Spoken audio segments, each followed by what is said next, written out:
Trust Thomas. Thomas the Tank Engine was feeling bright and cheerful.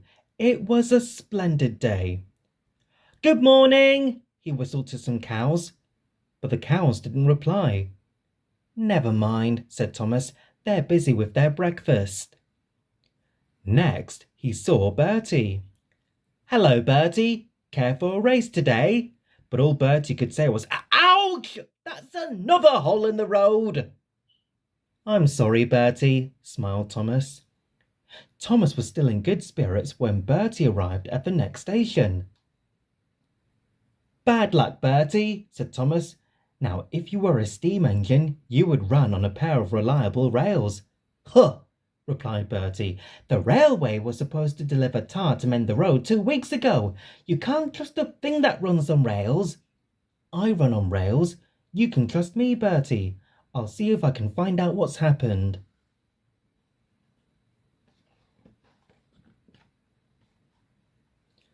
Thomas left Bertie and made his way along the branch line towards the big station by the sea. James was snorting about in the yard. "It's too bad! Percy goes to work at the harbour and I do his job, here, there, and everywhere." "Take that!"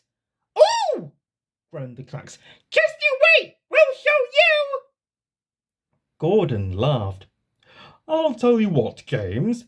If you pretended to be ill everywhere, you couldn't shunt trucks here or go to the quarry there, could you?" "What a good idea," agreed James. "Look, here comes Thomas. I'll start pretending now."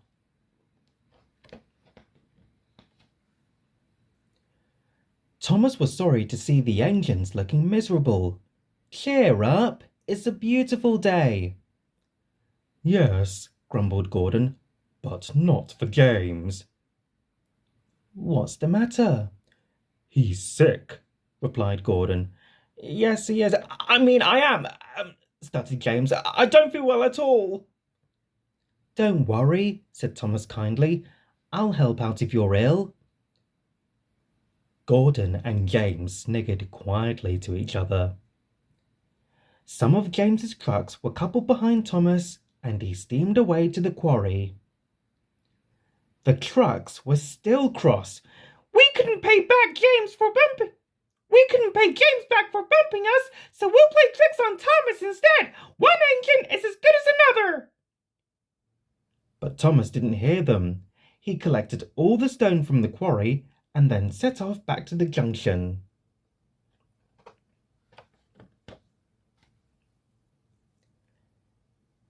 Danger lay ahead. "Now for our plan," giggled the trucks. "Go faster! Go faster!" "Slow down!" called Thomas's driver and applied the brakes.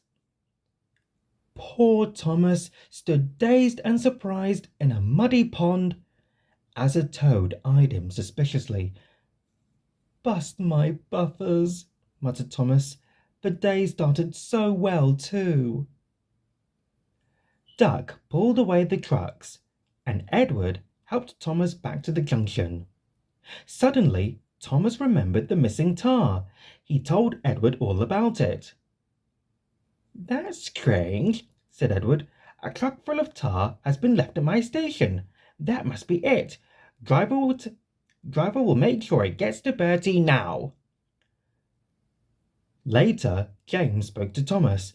"I'm sorry about your accident," he muttered, "and so is Gordon. We didn't mean to get you into trouble."